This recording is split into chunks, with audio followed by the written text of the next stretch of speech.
Okay, here's my 2016 Kia Optima. I need to replace the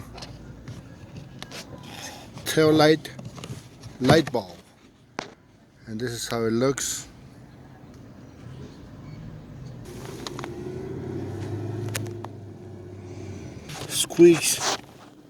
Squeeze this, okay, and pull it out.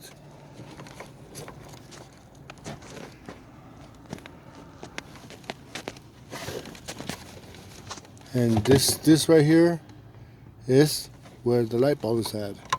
Twist it to the left,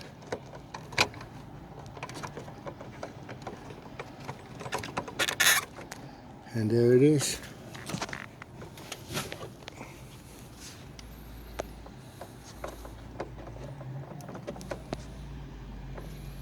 Just remove it from here.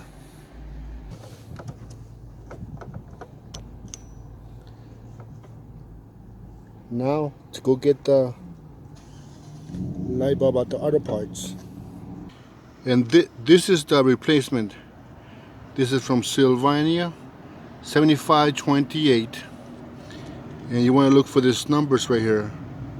12/12 volt, 21/5 watts. This is the correct one for this